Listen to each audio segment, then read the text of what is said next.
Yeah, do you feel that? You know what that is? That's the feeling of draft week, ladies and gentlemen. It is most leagues draft week, and we're fired up to bring you our mock draft. It's the 25th. This is the week. We're going in. We got a mock draft today. We're going to kind of break down what happened to us in this mock, who fell to us, what players we kind of reached on, what players we regret taking, just kind of break down what went down with us. We also had two other players in there and kind of break down their rosters at the end. But yeah, let's get into it. Let's get the information out. So the way we did this, I was 7th, Hunter was 8th, and two of our buddies, Addison and Michael, shout out, were 9th and 10th. So we're going to go through this pick by pick, who was on the board, who do we want, and at the end we'll talk about how would anything have changed if we were at the front or middle of the draft. So without further ado, I'll go ahead with my first pick. At number 7 overall, the top 6 went McCaffrey, Dalvin Cook, Derrick Henry, Zeke, Kamara, and Nick Chubb. And those are actually my top 6 in order, so I was already a little bit frantic. And at number 7, I was staring at Aaron Jones, Saquon, Tyreek Hill, Travis Kelce, but I went with Jonathan Taylor of the Colts, and I just think his workload is so safe, and he's a good enough player. I know that he won't lose me my league, and I felt comfortable at 7 going with Jonathan Taylor. So how do you feel about that pick? I like that pick. I'm a little. I don't like that max back and full gear, but Jonathan Taylor's so good that shouldn't really matter. You know, and if anything, it'll be like a Nick Chubb situation where he still will dominate, and maybe, you know, Mac will eat a little bit. But I like that pick a lot. I would have taken Aaron Jones right there. But I totally get why you took him right there. That's what the serious considerations for me at that spot was Aaron Jones, Saquon, and Tyreek. And I was probably the closest between Saquon just because the upside of the player excites me. But I went Jonathan Taylor, and I just felt like I locked down my RB1 spot at number 7. Yeah, I'm actually kind of low on Saquon right now because of the hamstrings. He hasn't been doing too much. He did worry me at 7. Yeah, so I mean, I get that. The ceiling is top 3. It is. So I get why you did that. But at number 8, I was pretty glad he took Jonathan Taylor because I didn't know what I was going to do if Aaron Jones was there. So I took Aaron Jones. I really like Aaron Jones this year. Jamal Williams is gone. The backup is A.J. Dillon, who is a monster in himself, but he does the exact same things that Aaron Jones does. So I think Aaron Jones might have a little more passing game this year, and he probably should have around the same touch count. 18 to 20 every game. They normally don't go over that unless he's just absolutely eating like he does sometimes. So there'll be still work for Dillon, but I'm not scared of that because I think this is a super big revenge year for Aaron Rodgers. They're going to be in the red zone a lot, and I like Aaron Jones at like that 8, 9, 10 turn. If you can get him there, get him. I like that a lot. And there's no more questions about Aaron Rodgers coming back. It's all set in stone, so Aaron Jones should be a lock for a top 8 running back. Yeah, definitely. Who was in consideration there? Who were you really talking between?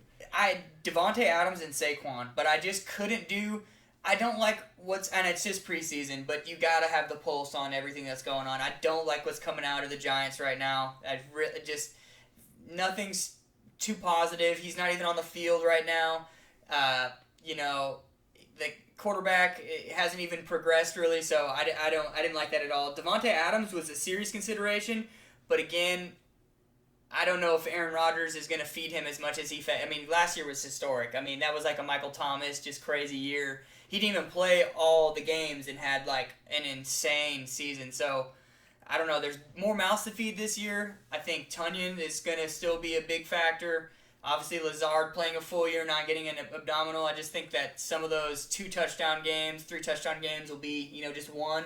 So I went with the running back because they dry out quick. So we both locked down our running backs. That's usually where you want to go in the first round unless there's a wide receiver or Travis Kelce who just stands out to you and you're eyeing a guy at the turn. So in between our picks, Pudge went ahead. Addison picked Tyreek and Saquon Barkley. Got one of each, a badass receiver and a good running back. And then Michael went ahead. He kind of went interesting, and he went Travis Kelce and Devontae Adams. So he bypassed running back first, and we'll touch later on how we feel about that, how his team looked. When you came back on the clock, what did you do in the second round?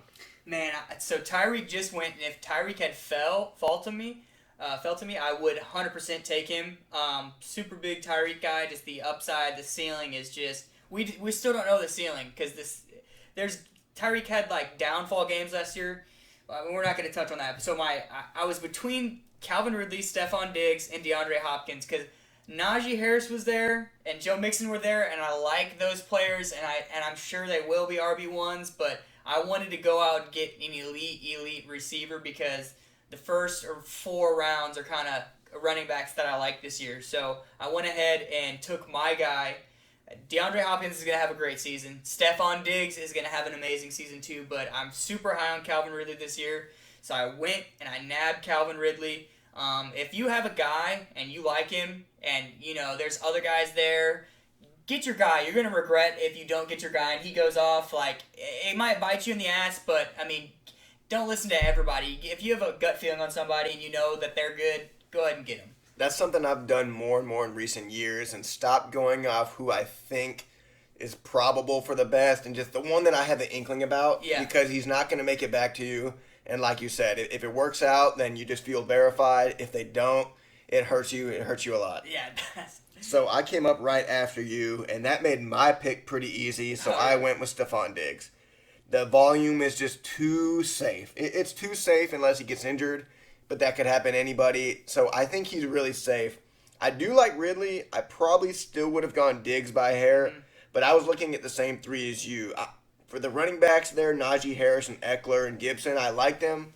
I locked up my running back in round 1. So, yeah, that's generally what I like to do. 1 and 1. Elite receiver, elite running back. So I went with Stephon Diggs. So, right into the next round. The next pick would be me because I was 7th. So coming back to me, I ended up choosing Patrick Mahomes. And this one was tough. I usually don't go for the quarterback super early, but late 3rd round, for me, Mahomes has league-winning upside. We saw what he did 2 years ago when he played all games. And I could see a world where he throws 55 touchdowns and runs for 5 more in the 17-game schedule. Yeah. So the other people on the board were DK Metcalf and Allen Robinson. I wasn't thrilled about the running backs at the turn. Chris Carson, Darrell Henderson. I wasn't going to reach there. I felt like the value fell to either DK Metcalf, Allen Robinson, or Patrick Mahomes. And I went for Mahomes, assuming I could get one of those 2 at the comeback. It did not happen, but I still like that I got the best quarterback overall in round 3. Yeah, and I had to go with the value there, which was Metcalf. I wanted to do Dobbins. I was hoping Montgomery would follow me. He got taken 24th overall. This was a 10-man league that we ran. And I just couldn't get Carson or Dobbins locked into my head. They're going to have great seasons, but I wanted something elite there. And Metcalf is top 8 wide receiver, in my opinion. Could have a top 3 season if Russell Wilson doesn't do a half season like he always does. Unlimited. But yeah, so I went with Metcalf there in hopes that I could get another running back on the turn. I really was hoping Dobbins would fall or Swift. That didn't happen. Swift was taken right after Dobbins. Dobbins was 30th overall, so went after me. Our Pudge took 29th, Carson. Michael 30th, J.K. Dobbins.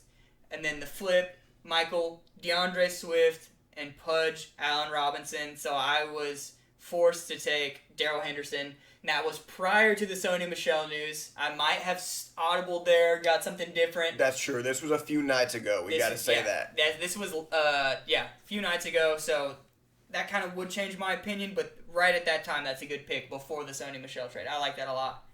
I still like Darrell Henderson to lead the backfield. But yeah, he might be a bit rich at that spot now knowing that. Yeah. So, yeah, like we said, Michael got both of your running back targets, and that's what happens. So you paid the price. You got DK, who's elite. I would have picked DK Metcalf if I didn't get Mahomes, but you're hoping one of your backs falls to you, and they don't. So you had to pivot. But you still get a solid RB2. Now your top 2 guys are locked in. So I followed you up on that pick, and I went with, because I was hoping for Allen Robinson or DK Metcalf to fall. I also probably would have gone Chris Carson if he were available. He wasn't. Well, he was actually. He was at that point. But I opted for Mike Evans. That's for me. I think Mike Evans is mad undervalued. I like Chris Carson's there. That's why I was really thinking about going him. But for me, Mike Evans is just on a historic pace. I don't see why it slows down now. I know it's a crowded receiver core, but he is the safest one. And last year, even the games where he didn't have a lot of yards, he scored. He was basically like a running back at the goal line. They would just throw fades and that. So for me, it was tough to pass up on getting my second running back. I often don't like to go past round 4 without my second. I went with Mike Evans. And yeah, other people in consideration, Chris Carson.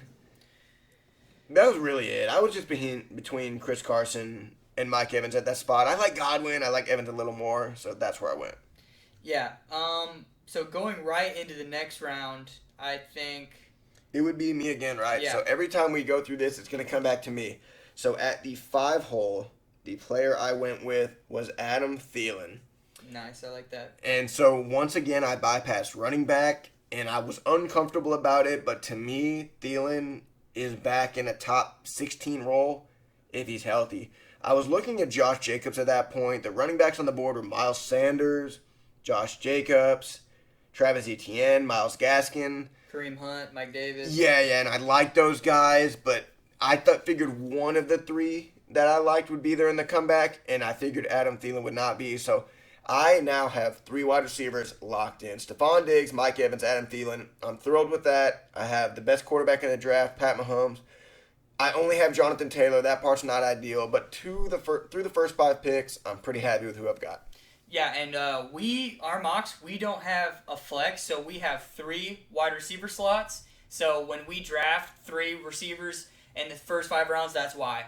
We practice that. I know that right there, a lot of people would be targeting another running back. I just wanted to make that clear. If you are in a flex league, 100%, don't go 3 unless you're full PPR and you really just want that elite receiver stack, which could pay off. But again, normally you want to go running back. I just want to make that clear. So I do want to say I kind of consider that for this draft because that's a standard. And for me, Thielen gets enough catches a game. Yeah. We're in a half-point PPR flex spot. I just liked him there over Kareem Hunt, Mike Davis, those kind of guys. Definitely.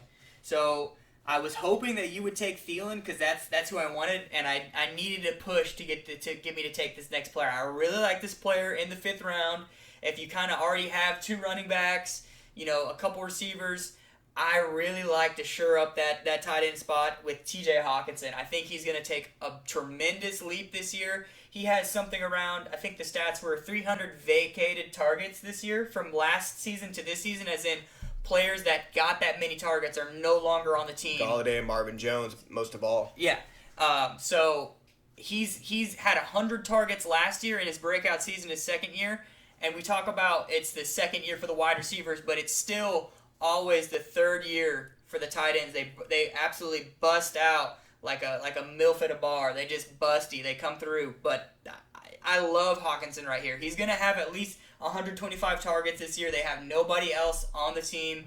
Their best receiver is Brashad Perryman. I mean, he's going to be a target vacuum this year. I mean, I don't know if the touchdowns are necessarily. I'm not expecting double-digit touchdowns, but I just think the upside of getting a tight end that's going to be that involved in the offense is going to pay off in the long run. And the reason I like that pick is because the opportunity matches the talent. T.J. Hawkinson was taken top 10 overall. Yeah. And he's looked great, and now there's so many targets. Probably about 3 weeks ago, I was talking with Michael about tight ends we like, don't like, and Hawkinson was one that slipped my mind, and when he brought him up, I was just kind of iffy on him, but then the more, as it gets closer, and I start putting in real research, the targets that are vacated from that offense, where's the ball going to go? They have nobody. They have nobody. And I don't think a tight end somebody you can just, lock out of the game plan. That doesn't work as well as a number 1 receiver. Yeah, and a lot of their receivers that are trying to transition into the wide receiver 1, wide receiver 2 role this season have been banged up. They haven't been even able to practice. So Hawkinson's been out there getting the rapport with Jared Goff. So it's just he's gonna have a big season this year. There's no way around it. I think he's the last of the tight ends that I'm gonna take early. Yeah, definitely. If Mark Andrews and Hawkinson are off the board after round 5 or 6, I'm probably gonna wait until rounds 10, 11, 12 to take a tight end. Do you feel the same? Yeah, yeah, exactly. Mark Andrews is kind of that goal line one where I'm not doing it anymore. Kyle Pitts is iffy. He looks good, but there's no super upbeat stuff from camp. It's not like he's out there dominating or they're working him in so much. So I'm kind of away from the Kyle Pitts hype right at that spot. So yeah, that would be the last one. I really like to wait a couple rounds to get Robert Tonyan. Yeah, see, so Kyle Pitts, you said I'm excited about him, and I think everybody is. But in rounds 5 and 6, when when I You tell myself I would take him prior to the draft, I look at who's left elsewhere, and I just don't make that move. So he could win your league, but going in the top 5, 6 rounds for a rookie tight end is risky. But he's kind of in his own class. After the elites, he's before the unknowns. So I think that Kyle Pitts is really interesting. Wherever you feel like taking him, that's just one that I think he's going to either be overproduce or underproduce. He's not going to be drafted where he should be. Yeah, no, definitely. So finishing out that round, 49th Gaskin, 50th Kyle Murray. So those are Pudge and then Michael. Then it's a snake. So Michael comes around and grabs Mike Davis. Pudge grabs Amari Cooper, leaving me to choose from Kareem Hunt, Travis Etienne, DJ Moore, Kyle Pitts. But Kyle Pitts is no longer on my radar. Just grab the tight end. There's Mark Andrews right there. But again, I went with my guy, TJ Hawkinson. So I went ahead and got Kareem Hunt. The Browns, there's no way the Browns get away from running the ball this much. If anything, they're going to run a little bit more because they just went to the playoffs and they were dominant. They almost beat the Chiefs. Like, they have the recipe to their success. So there's no way that, I mean, he might have like 20 less touches this year, but he's still going to be RB2 status. He's top 3 talent in the league right now as a backup running back. I mean, it's hard to pass up Kareem Hunt knowing how good he is if you knew about him when he was an actual starter in the league. And so that kind of hurts me because I was between Kareem Hunt and Travis Etienne, which I will say, this was on Monday. This was before the news that Travis Etienne will miss the entire season. We'll talk about James Robinson later, but just so that's not weird why we took Travis Etienne. Right. So after your pick of Kareem Hunt, it made it easy for me. I needed a running back, so my guys in consideration were Travis Etienne and Trey Sermon. Trey Sermon, I love the upside. If he were to be the guy in San Fran, I just don't know that. I thought at the time that Etienne was a pretty safe pick in Jacksonville, so I took him at number 6. Now, we know that he's going to miss the whole year. If James Robinson were there in the 6th round, I would have taken him instead as my RB2. We'll talk about him later. He probably sneaks in around 4 or 5. Yeah, honestly. I think he's kind of in the Darrell Henderson area now, yeah, where he's going to be drafted as a solid RB2. This gives us more clarity in that backfield. We have to be happy for it. I'm not going to overdraft James Robinson in the 1st or 2nd round, but he definitely takes a leap into the top 20 running backs. Yeah, and if you know the kind of production James Robinson had last year with like no offense, just knowing what the offense is going to be this year, I mean, you have to be kind of excited about that. That's a big step up because Etienne, you didn't know if he's going to translate right into the NFL. This is an actual draftable running back from the Jaguars, right around that 4th, 5th, 6th round. If he's there in the 6th round, I'm 100% taking him. And 5th round, this is good for fantasy. Yeah, it really is. You hurt for Travis Etienne. He's got the bad foot injury, but this helps for fantasy. Yeah, we're some savages. I mean, fuck all that shit. We love some fantasy. There's another guy with solid volume, so we'll probably talk about him in our next episode leading up to the draft. But I took Etienne at that spot to get my 2nd running back lockdown. So coming back to me, I still had 2 running backs, and Etienne was more of a ceiling pick than a floor pick for me. So at this point, I was kind of talking between T. Higgins, Robbie Anderson, Chase Edmonds, or Ronald Jones. I went with Ronald Jones because I know Fournette was the bigger contributor in the playoffs, but in the regular season, Rojo had some big games, and I think he's just an underrated athlete. So for me, Ronald Jones was a floor, more so RB2. To follow up Travis Etienne. So now I've got 3 running backs, and I'm figuring Etienne or Ronald Jones will turn out, and then my core will be fine. I like that, but I also am scared because Bruce Arians came out and given the stash Gio Bernard some camp love. Said he's running really good. He's not just catching the ball, he's running the ball good, which kind of scares me. That's looking like, I don't know. I think Ronald Jones is the best right now. I think Leonard Fournette's a little washed, and he just came together with a good playoff run.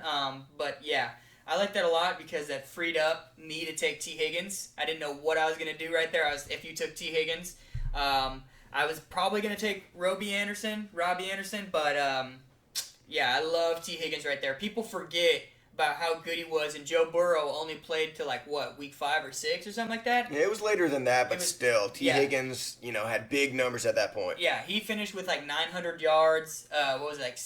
6 or 7 touchdowns? I think so. So that's insane. And he's one of those guys that he's just a mismatch. It's not like that was a fluke or anything. He's just a big freak. He's a mismatch. He's not DK Metcalf level athleticism, but he's up there. I mean, he's a mismatch. He's always going to be a mismatch. So I rounded out my receiver core with T. Higgins. I think he kind of surpassed Tyler Boyd definitely last year. So now Jamar Chase is exciting, but T. Higgins, you know what you've got. I like the pick there. I was definitely considering him there, but I went with Ronald Jones just because I needed the running back. And evidently Jamar Chase has been kind of out of shape. Did he not take the season off last year for COVID? He did. He opted out for COVID. His latest preseason game, he was 0-3 with 3 drops. Yeah. I'm not going to put too much into exactly. it, but I'm concerned. Yeah, and I say that because I've been reading articles about how he's out of shape and stuff like that from the Bengals camp. That he's running with the ones, but he really shouldn't be up there. Not that he's not going to be up there. He's a first-round draft pick. He's going to be up there. They won a national championship, him and Burrow, so he's going to be up there. But really, I think T. Higgins is the wide receiver one right here, and that's kind of a snag, in my opinion, right there in the 7th. Yeah, if we can figure out who the Bengals number 1 will be, that person's a stud. I do like Higgins there. So at that point, it came back to me, right? Starting the next group in round 8. So at this point, I'm looking for value. And on the board, I see James Robinson. At the time, Etienne's not hurt. I don't want both Jaguars backs. We got Fournette, Melvin Gordon. Really, I don't see any receivers I like here very much, so I narrowed it down to Chase Edmonds or Javonte Williams. I'm not sure if Chase Edmonds is the lead dog in Arizona. I think he will be, but I think that's more of a split. I think Javonte Williams, the rookie from UNC, overtakes Melvin Gordon pretty early, and I think he's a startable running back for Denver. So for me, for my RB4, I went out and got Javonte Williams, thinking he might take a few weeks to get up to speed, but I can risk that where I'm at. So now I've got 1 quarterback, 3 wide receivers, and 4 running backs, and I'm happy with that breakdown. Yeah, I would actually picked in front of you, but the picks in between us for Pudge and Michael, Pudge got Robert Tonyan, Michael got Robbie Anderson, and then on the turn, Michael got Chase Claypool, and Pudge got Justin Herbert, and Raheem Mostert was just staring me right down there in the barrel. So I took Raheem Mostert. I love him later in the draft. I know that everyone's talking about Trey Sermons. They're talking about my name is Jeff. They're talking about Wayne Gallman. But Raheem Mostert is so explosive. I mean, he could just be still an electric RB2 in a timeshare.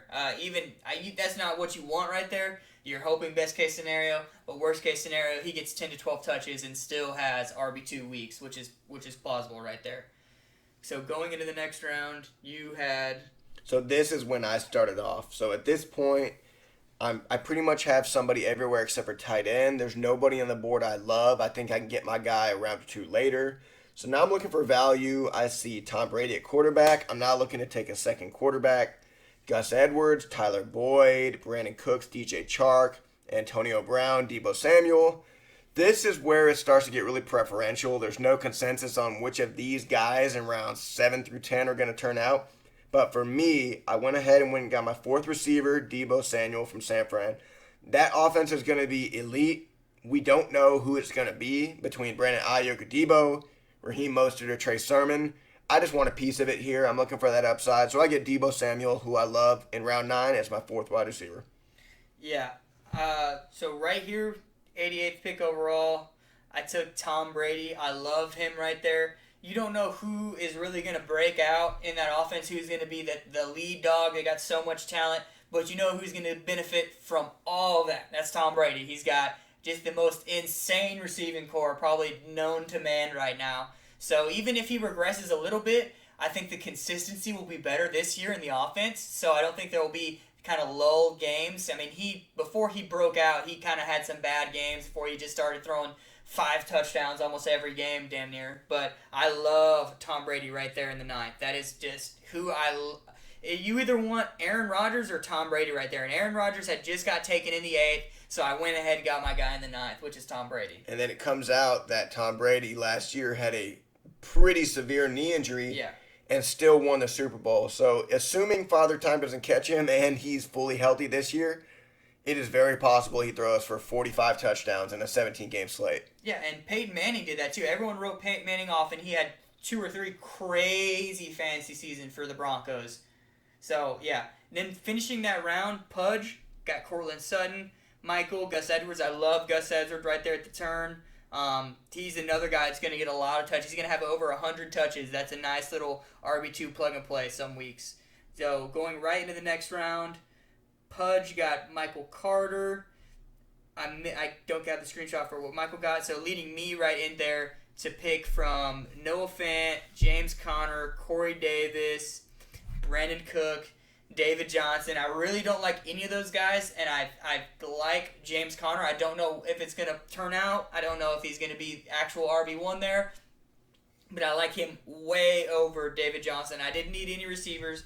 I didn't need another tight end. So I went ahead and got James Conner just for the upside right there. And if he pans out and is an RB2, that's awesome. If not, I mean, it's going to suck. But at this point, you're kind of the dart throws of who's going to be super elite kind of are upon us. So the theme that it looks like, after 8 rounds, you've pretty much got your core locked in. Now you identify a position group of that's your weakest, and you load it up with numbers. Definitely. So I that's why in rounds 9, 10, 11, you're taking that 4th receiver, 3rd or 4th running back.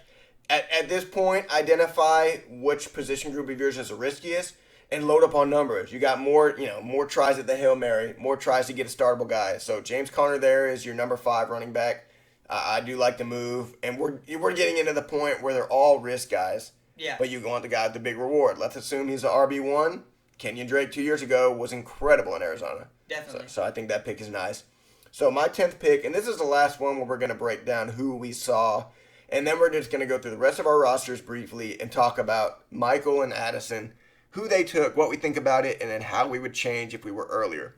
But for me, round 10, the only position I was missing was tight end. So I was looking around, and I came between Irv Smith and Noah Fant. Those are the 2 guys for me where if I'm waiting till rounds 9, 10, 11 for a tight end, I'm targeting both of them because Noah Fant is a talent, Irv Smith is the opportunity. So for me, I've had Fant before. Maybe he's got a soft spot in my heart, but I go with Noah Fant, number 10. He's really athletic as a tight end. I just think that he's pretty safe to be startable, and at that point, that's all you can ask for. You miss the elites. You just want a guy you don't have to jumble every week. So I went with Noah Fant. That's it for our first 10 picks. So let's rattle off a couple more picks of ours. After that, I went with Mike Williams, just kind of a wide receiver 5 or 6. I think there's upside there. Who did you take for your next couple of picks? That right after you, I took Will Fuller, which I really like right there. Tua has had some good camp hype, and Will Fuller's suspension is only 2 games because he served a little bit last season, so he's only going to miss 2 games. Potential wide receiver 1 in the 10th round. Waddle's hurt. Devontae Parker is washed. I like that a lot. I mean, he could, be a wide receiver 3 kind of value, but again, I'm not paying heavy right there. No. And that's a lot of ceiling. That's a big ceiling, especially if 2 is actually taking a step, what they're kind of alluding to in the camp hype. That's a nice pick right there. And then you follow that up. You finish with Malcolm Brown and Desean Jackson. So some more guys that have upside. Malcolm Brown is in Miami. Yeah. He's interesting because Gaskin was the guy last year, but it seems like Malcolm Brown might be the thumper in the goal line back. Yeah, that's what's coming out right now. I kind of just picked him because I didn't really like my running backs per se. I like Darrell Henderson, but I really wish I could have got somebody a little bit stronger right there to be my RB2. So I went ahead and got somebody with upside, which Malcolm Brown is supposedly stealing the backfield. Now again, if you watched Myles Gaskin last year, he's really elite. He's kind of a versatile running back. It's going to be hard to fully take him off the field, but if Malcolm Brown's getting goal lines, I could maybe have a plug-and-play RB2 week. I like that a lot. So I'm going to go ahead and just kind of rattle off my core lineup now, and let's say how we feel about him. In hindsight, how does it go? So at quarterback, I have Patrick Mahomes. I love that. Receiver, I'm pretty strong. I got Stephon Diggs, Mike Evans, and Adam Thielen. At running back, this is where I took a risk for foregoing it early, so I attacked it with numbers. I have Jonathan Taylor I feel fine about. After that, Travis Etienne, Ronald Jones, and Javonte Williams. I'm kind of just attacking it with numbers there. None of those guys are sure things, but I'm hoping one of them turns out. So don't love my running backs. And then Noah Fant at tight end. And my first backup is going to be Deebo Samuel after my running back. So the way I look at it, I'm strong at quarterback and receiver. Running back, I'm going to hold probably 3 extras for the first 4 or 5 weeks until I know my RB2 is solid. So that's kind of my risk when I took receivers early and took a quarterback in Mahomes. Now I kind of have to attack the running back position with numbers. But overall, I like my team. I'm set in some strong areas. I'm pretty deep at receiver. I like my first round pick. For me, the name of the game for the first 5 weeks is just going to be to hawk an eye looking for that running back. If he's on the waiver wire, if he's on my roster, I'm keeping up really hard with the running backs because I need to get my second guy locked in by week 5 or 6.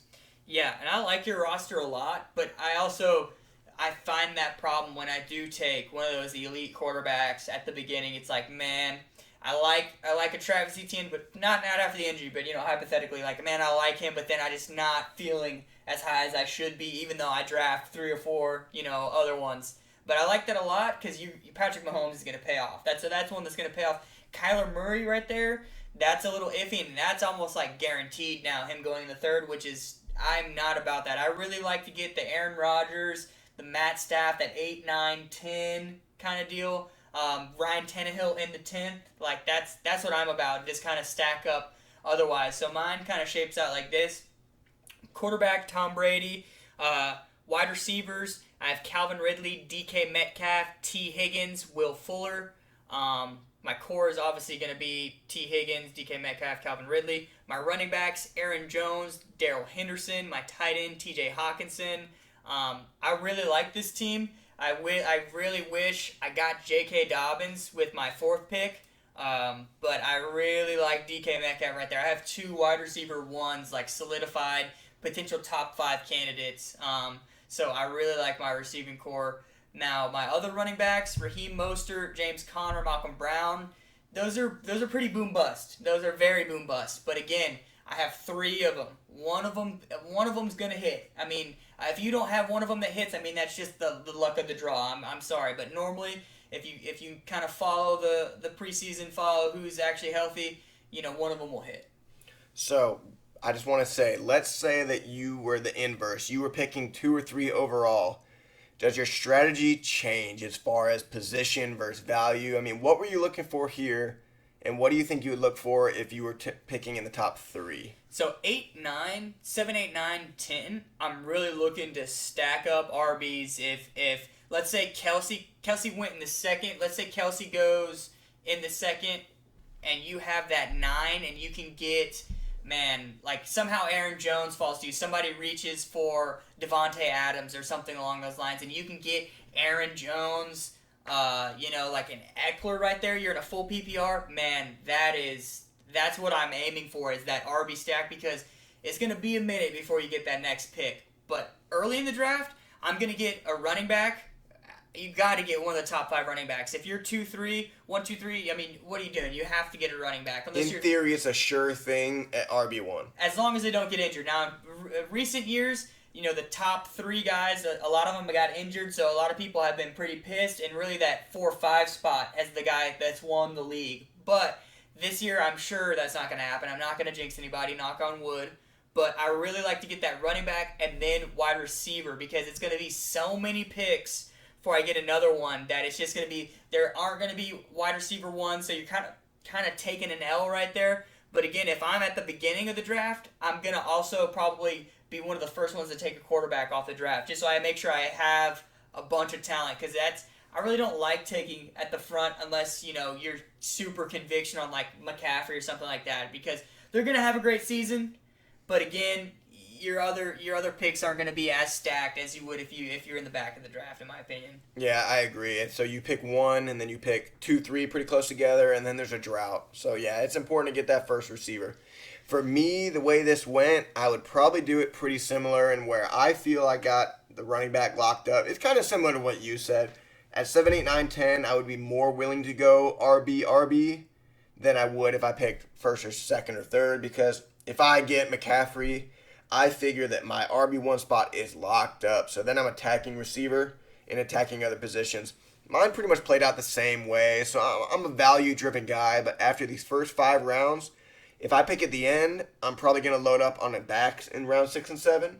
If I'm picking early in the first round, I'm hoping to get another back at the turn and then maybe attack receivers in 6 and 7. So it just kind of matters who comes first. Do you get your 2 running backs or your 2 good wide receivers first? After that, attack the other one with numbers. Yeah, and specifically with this year's draft, I really like that 9 to 12 just to go after running back dart throws, because those actual late round like wide receiver draft picks are pretty high upside, even though they're dart throws. I mean, Desean Jackson, I took him in the 13th round, and he's going to be the third receiver with Matt Stafford, and he's showing a little camp connection. So, I mean, that you could do worse than, wide receiver 3, Desean Jackson, as your, my 6th receiver. I mean, there's good guys on there. Elijah Moore, Callaway from the Saints. He just had that 2-touchdown game. There's a lot of guys at that 13, 14, 15, 16 where those wide receivers you should be taking. The running backs kind of 9 through 12 right there. That's true. Opinion. There's more dart throws, like we said last episode, in rounds 10 and later than running backs. For running backs, you're picking handcuffs. Yeah. Guys that have no path to value unless there's an injury. While there's some kind of unknown receivers, rookies and such later. So yeah, I'm with you. I like to have 3 or 4 running backs by round 10. Yeah. And then I'd rather dart throw at receiver than running back. And I say that because a lot of the rookie running backs and the potential, people that could win a job are going a lot higher. Michael Carter, all these guys are going a lot higher. They're not even like back end dart throws. There's very few. Trey Sermon is way high. He's not even going to be the starter, and he's like back in the 7th round. Javonte Williams. I took him in round 8, and I think he fell there. He could go earlier. Exactly. That's the thing. There's not really a lot of running backs, rookie or veteran, that you can dart through at the end. So make sure you get those running backs kind of in that before it's really the end of the draft era.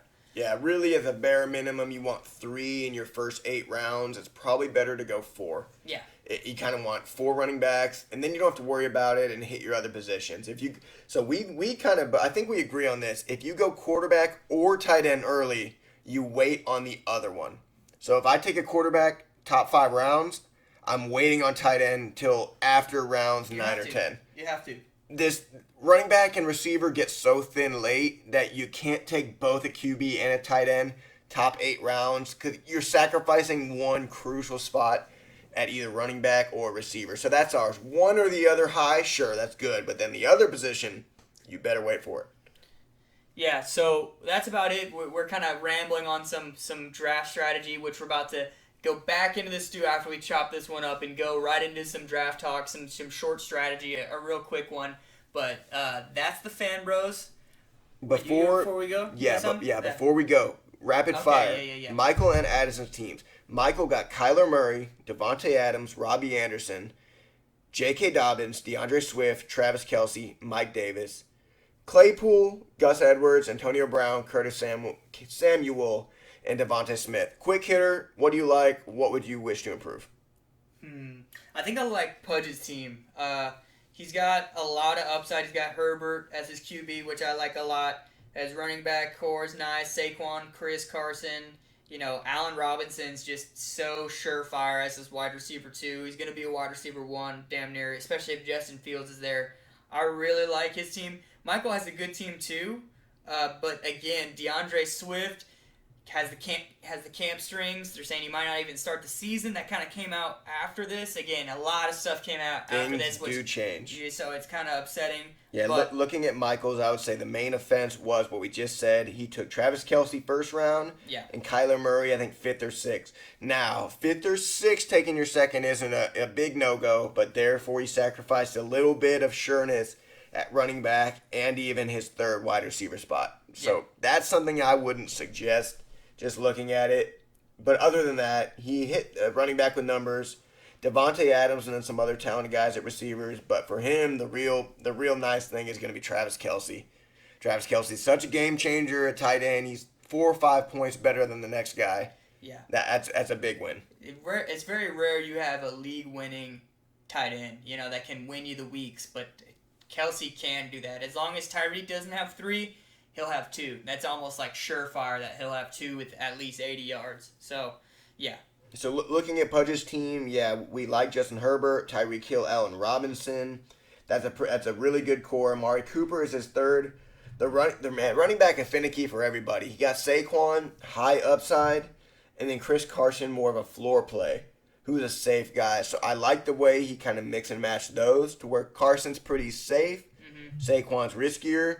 After that, it's a little bit thin, though. He goes Myles Gaskin, who's a good player, and then waits all the way for rookie Michael Carter. Yeah. So the only thing looking at that I see is just running back is a devastating injury away from really shaking up the team. Yeah, I guess that's how it is, everyone. Yeah, I did not even go and check his bench out. Yeah, he's going to have to scavenge the waiver wire with that team to make sure he can get a nice running back in there. But yeah, as long as his starters are there, I think he has the better team. Yeah, I would say so as well, just because of the depth at wide receiver as well as 2 pretty safe running backs.